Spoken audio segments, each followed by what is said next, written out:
Hello students, welcome to my channel. ये है fishery chapter 2 method of fish cultivation, जिसकी आज हम फुल एक्सरसाइज देखने वाले हैं। और इसके पहले वीडियो में मैंने आपको एक्वेटिक वीड की एक्सरसाइज करवा के दी है, और जितने भी फिशरीज के लेसन हैं उन सब की एक्सरसाइज आपको इस चैनल पे मिलेंगी। सो मेक श्योर आप मेरे चैनल को सब्सक्राइब कर लीजिए, ठीक है। अब जाते हैं इसके एक्सरसाइज पे। तो सबसे पहले इसके एमसीक्यूज है। तो एमसीक्यू मैं यूजुअली दो बुक से प्रीफर करती हूँ। एक है विद्या भारती पब्लिकेशन की और दूसरी है निकिता पब्लिकेशन की।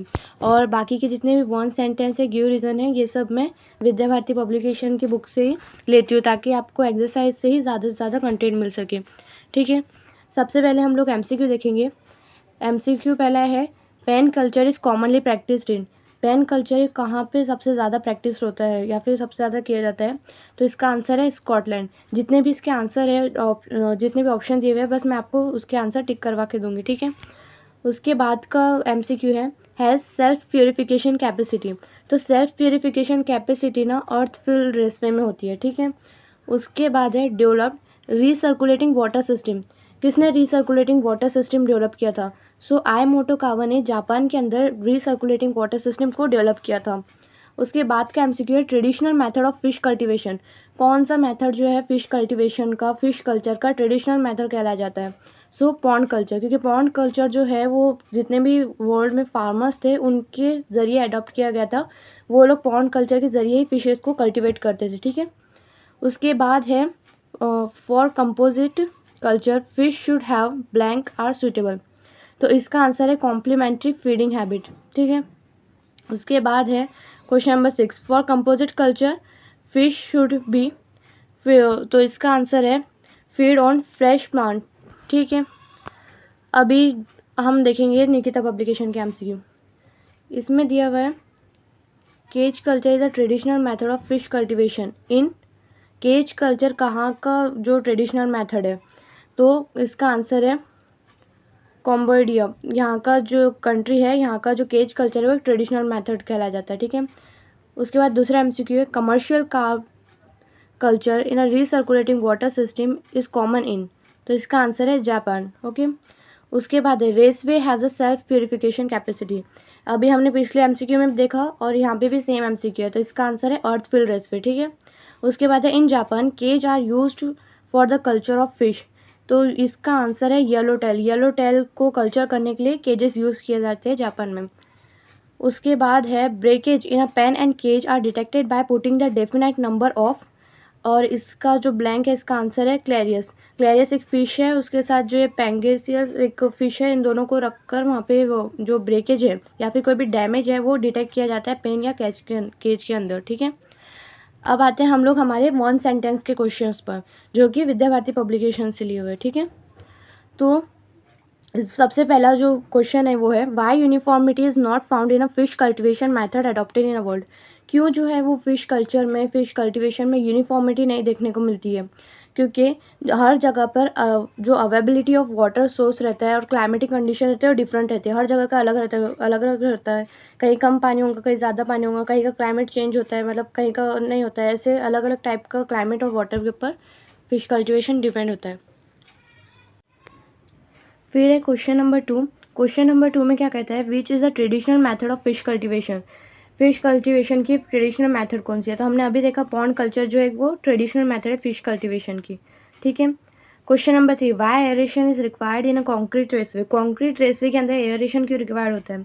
आपने देखा होगा जो एक्वेरियम टैंक होता है वहाँ पे एक मशीन होती है छोटी, जिसमें से एक बबल निकलते हैं, उससे वो होती है एयरेशन। सो वो क्यों लगाई जाती है? To maintain the dissolve oxygen content of water. Oxygen content जो होता है वाटर का उसको मेंटेन रखने का, ठीक है। उसके बाद क्वेश्चन है व्हाट आर पेन्स। पेन्स क्या है? Pens are enclosure constructed of bamboo and wooden pole and nylon net. Pen जो है एक तरीके से फिश कल्टीवेशन के लिए बनाया जाता है, एक सेटअप किया जाता है जो कि बाम्बू और वुडन पोल से बना होता है और नाइलॉन नेट से बना होता है, ठीक है। उसके बाद का क्वेश्चन है what type of pond are used in a raceway culture. Raceway culture के अंदर किस टाइप के पॉन्ड यूज किए जाते हैं?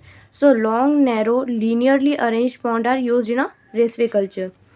And question number 6, in which country pens are used commonly, जो पेन्स है पेन कल्चर किस कंट्री में ज़्यादातर यूज़ किया जाता है, तो स्कॉटलैंड एंड इजराइल में इसे सबसे ज़्यादा यूज़ किया जाता है। ठीक है, उसके बाद है how pens are expensive.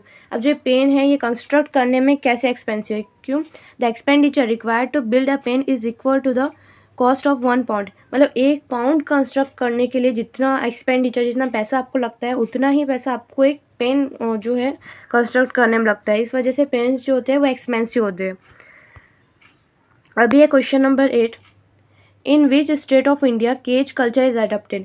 Cage culture किस स्टेट में इंडिया के अडॉप्ट किया गया था, तो त्रिपुरा एंड वेस्ट बंगाल के अंदर केज कल्चर को अडॉप्ट किया गया था। ठीक है, और केज कल्चर जो है वो फ्लोइंग वाटर में अडॉप्ट किया जाता है, जैसे कि फिर ब्लैक हो गए, रिजर्वायर्स हो गए इसमें। तो त्रिपुरा और वेस्ट बंगाल के टाइप तरफ ऐसे ही ज़्यादातर फ्लोइंग वाटर है, सो इसलिए यहाँ पे केज कल्चर ज़्यादातर अडॉप्ट किया जाता है। इसके बाद है question number 9, which type of raceway has a self purification capacity. अभी हमने एमसीक्यू में भी देखा कि अर्थ फील्ड रेसवे के अंदर एक सेल्फ प्यूरिफिकेशन कैपेसिटी होती है। क्वेश्चन नंबर 10 है, which raceway require year to year maintenance. तो ईयर टू ईयर मेंटेनेंस जो होता है वो अर्थ फील्ड रेसवे को देना पड़ता है, क्योंकि जो अर्थ फील्ड रेसवे होता है उसके आसपास जो होता है एक्वेटिक वीड्स ग्रो हो जाती हैं, सो उसको, और नीचे जो उसके बॉटम होता है वहाँ पर भी बहुत सारे एक्वेटिक वीड होते हैं, इस वजह से वो टॉक्सिक गैसेस रिलीज करते हैं। सो इसलिए उनको क्लियर करना बार बार, उसके लिए उसको मेंटेनेंस करने की ज़रूरत पड़ती है। तो year to year maintenance earth field रेसवे को रिक्वायर्ड होता है। अब हम लोग देखेंगे ग्यू रीजन के। सो ग्यू रीजन में सबसे पहला आपका क्वेश्चन है, cultural method is a traditional method. कौन सा मैथड जो है ट्रेडिशनल मैथड है, तो पॉन्ड कल्चर जो है ट्रेडिशनल मैथड है। हमने लोगों ने देखा कि जो फार्मर्स थे उन्होंने इसे अडॉप्ट किया था, इस वजह से इसे एक ट्रेडिशनल मैथड के तरीके से डिक्लेयर किया जाता है। फिर यहाँ पे है, सॉरी ये रीस होना चाहिए था, recirculating water system give the more fish yield than other method. जो रीसर्कुलेटिंग वाटर सिस्टम है जो आईमोटो कावा ने इन्वेंट किए थे, वो जो फिश यील्ड है, फिश का प्रोडक्शन है, वो दूसरी मेथड जो है केज कल्चर है, पॉन्ड कल्चर है, जो दूसरे मेथड्स है उनसे ज़्यादा देती है। क्यों? क्योंकि जो ये फिश यील्ड देती है, फिश का प्रोडक्शन देती है, वो कितना है 400 kg पर मीटर स्क्वायर। मतलब कम स्पेस के अंदर ये ज़्यादा प्रोडक्शन देती है। And fish yield obtain by this method is always higher than any other method. और फिश यील्ड, जितना फिश प्रोडक्शन हमें इस मेथड से मिलता है, सिस्टम से मिलता है, वो जितने भी अदर सिस्टम है उन सबसे हमेशा ज़्यादा ही होता है। ठीक है, इन कॉन्क्रीट रेसवे एरेशन इज रिक्वायर्ड। जो कॉन्क्रीट रेसवे होते हैं, एक अर्थफील्ड रेसवे होता है, कॉन्क्रीट रेसवे होता है, तो कॉन्क्रीट रेसवे के अंदर एयरेशन रिक्वायर्ड होता है। क्यों? हमने पहले भी देखा कि जो डिजोल्व ऑक्सीजन कंटेंट होता है वाटर का, उसको बैलेंस रखने के लिए। ठीक है, in earthfield raceway cleaning of the pond is not required. Pond की जो क्लीनिंग होती है वो रिक्वायर्ड नहीं होता है। क्यों? क्योंकि it has a self purification capacity. जो हमारा ये कॉन्क्रीट रेसवे, उसमें एयरेशन रिक्वायर्ड होता है, क्लीनिंग रिक्वायर्ड होती है, बट जो अर्थ फील्ड रेसवे होता है इसमें क्लीनिंग रिक्वायर्ड नहीं होती है, क्योंकि उसमें सेल्फ प्यूरिफिकेशन कैपेसिटी होती है। ठीक है, उसके बाद है pen culture method is advantages. तो यहाँ पर आपको जो आपकी बुक में से कोई भी 5 या फिर 4 आप जो पेन कल्चर के एडवांटेजेस है वो आपको लिखने होंगे। ठीक है, उसके बाद है polyculture is more profitable than monoculture. अब मैं आपको यहाँ पे बता दूँ कि पॉलीकल्चर और मोनोकल्चर होते क्या है। तो जो मोनोकल्चर होता है उसके अंदर सिर्फ एक ही टाइप की स्पेसिस की फिश की, जो एक टाइप की स्पेसिस, जैसे कि आपने ग्रास कार्प लिया तो सारे ग्रास कार्प्स ही होंगे।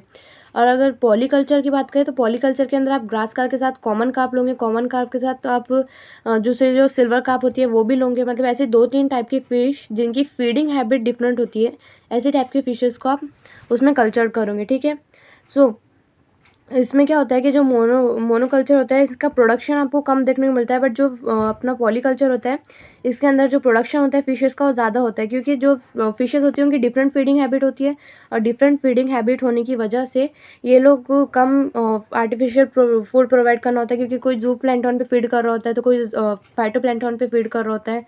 सो इस टाइप से उनका जो पॉन्ड में जितना भी आपके फूड होगा वो एक पूरी तरीके से यूटिलाइज हो जाता है। सो पॉलीकल्चर से आपको प्रोडक्शन ज़्यादा देखने को मिलेगा देन मोनोकल्चर, इसलिए जो पॉलीकल्चर है वो मोर प्रॉफिटेबल है मोनोकल्चर से। और इसमें आपको पूरा जितना बुक में था उसमें मैंने आपको पूरा शॉर्ट करके इस आंसर में लिख कर दिया है। ठीक है, आप एक बार रीड कर लीजिए। उसके बाद है in recirculating water system heavy expenditure is required for artificial food. जो रीसर्कुलेटिंग वाटर सिस्टम है उसके अंदर बहुत ज़्यादा पैसा लगता है एक आर्टिफिशियल फूड को प्रोवाइड करने के लिए। क्यों? क्योंकि जो रीसर्कुलेटिंग वाटर सिस्टम है वहाँ पर नेचुरल फूड ग्रोथ नहीं होती है। जो एक्वेटिक प्लांट्स है, फाइटोप्लैंक्टन्स है, मतलब जितने भी नेचुरल फूड है वो वहाँ पे ग्रो नहीं होगा एक्वेरियम टैंक के अंदर, ठीक है। सो इस वजह से वहाँ पे एक आर्टिफिशियल फूड प्रोवाइड करना पड़ता है। इसलिए वहाँ पे जो एक्सपेंडिचर है आर्टिफिशियल फूड को प्रोवाइड करने के लिए वो दूसरे जो मेथड्स है कल्चर मेथड है जैसे पेन कल्चर, केज कल्चर, उन सबसे ज़्यादा लगता है, ठीक है। उसके बाद है filtration tanks are essential part of recirculating water system. जो फिल्ट्रेशन टैंक है वो चाहिए रिसर्कुलेटिंग वाटर सिस्टम में। क्यों? For the removal of the waste collected at the bottom of the fish tank and water to the filtration tank through the connecting pipe, and then fish does same water is used for a long time of it total utility, ठीक है। इसमें क्या होता है कि जो waste होता है, जो फिशेस का वेस्ट हो गया, फिर जो फूड बच जाता है वो एक तरीके से वेस्ट हो जाता है, तो जो ऐसा टैंक है उसके बॉटम में जाके जमा हो जाएगा। फिर यहाँ से जो अपने फिल्ट्रेशन पाइप्स, जो पाइप का कनेक्शन होगा फिल्ट्रेशन टैंक से, तो उसके ज़रिए फिल्ट्रेशन टैंक में जाएगा। फिल्ट्रेशन टैंक के ज़रिए फिर वापस से यहाँ पे फिल्टर होके वापस से ये टैंक में जाएगा, ठीक है। तो इसके ज़रिए से वो जो वाटर है वो एक ही टाइप का वाटर बार बार यूटिलाइज होगा जब तक कि उसकी पूरी यूटिलिटी नहीं हो जाती। फिर जब ये वाटर जो है पूरी तरीके से यूटिलाइज हो जाएगा तो इसे एक फ्रेश वाटर है उसके साथ रिप्लेस कर दिया जाता है, ठीक है। उसके बाद है for pen nylon net are use. जो पेन कल्चर होता है उसमें सिर्फ नायलॉन नेट यूज़ की जाती है। क्यों? The net use for the pen must be of nylon so it does not root.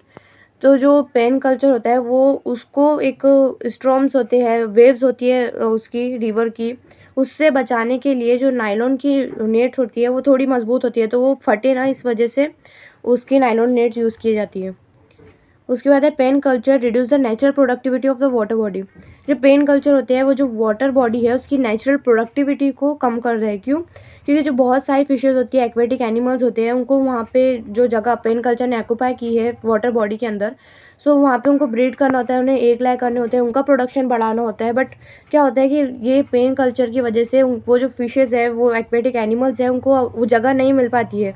इस वजह से वहाँ पर जो प्रोडक्शन है, नेचुरल प्रोडक्शन है दूसरे एनिमल्स का, वो कम देखने को मिलता है, क्योंकि जो जगह है वो पेन कल्चर ने वहाँ पे ऑक्यूपाई की है, ठीक है।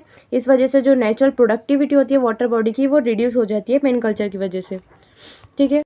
अब आते हैं हम लोग शॉर्ट नोट्स पे। तो शॉर्ट नोट्स के अंदर जो है जो अर्थ फील्ड रेसवे है, उसके बाद ये food and feeding habit of fish in the pond culture है। सो अगर पॉन्ड कल्चर में देखेंगे तो वहाँ पे आपको फूड एंड फीडिंग हैबिट के बारे में बताया हुआ फिशेस की। सो जितने भी टॉपिक्स है वो आपको बुक से ही मिल रहे होंगे डायरेक्ट, और यहाँ पे भी जितने भी आपको पॉइंट को रेफ़र करने के लिए कहा है, सो ये भी आपको बुक में से मिलेंगे डायरेक्ट। सो अगर आप इसे बुक में से प्रीफर करते हैं तो बहुत अच्छी बात है, क्योंकि वहाँ से आपको ये डायरेक्ट मिल रहा है, इसलिए मैंने यहाँ पे कवर नहीं करवाया है। उसके बाद जो क्वेश्चन नंबर 6 और क्वेश्चन नंबर 7 है, ये पूरे 10 मार्क्स के लिए पूछे जाते हैं। तो इसमें आपको पूरा जो केज कल्चर है, fish cultivation by cage culture, इसके एडवांटेजेस डिसएडवांटेजेस सब लिखने पड़ेंगे। उसके बाद वही है fish cultivation recirculating water system के हिसाब से उसके भी मेरिट डिमेरिट्स आपको लिखने होंगे। सो जो ये रिसर्कुलेटिंग वाटर सिस्टम है ये एक IMP टॉपिक है, और इससे पहले जो प्रीवियस ईयर क्वेश्चन पेपर अगर आप देखेंगे तो उसमें भी ये रिसर्कुलेटिंग वाटर सिस्टम के बारे में बताया गया है, पूछा गया है वहाँ पर। सो आप दोनों भी अच्छे से करके जाओ, केज कल्चर, पेन कल्चर और ये रिसर्कुलेटिंग वाटर सिस्टम के बारे में, क्योंकि ये 10 मार्क्स के लिए पूछे जाते हैं और इसमें पूरा पूरा लिखना होता है। तो इसलिए अगर आप इसको बुक से प्रीफर करेंगे तो बहुत अच्छी बात है। बट अगर आपके पास बुक नहीं है या फिर आप चाहते हैं कि आपको ये सब जितने भी टॉपिक्स हैं मेरे चैनल पर कवर करवा के दूँ मैं, सो आप मुझे कमेंट कर सकते हैं। और अगर आपको वीडियो हेल्पफुल लगे तो प्लीज़ अपने फ्रेंड्स के साथ शेयर कीजिए, और चैनल को और वीडियो को लाइक कीजिए और चैनल को सब्सक्राइब कीजिए। And thanks for watching.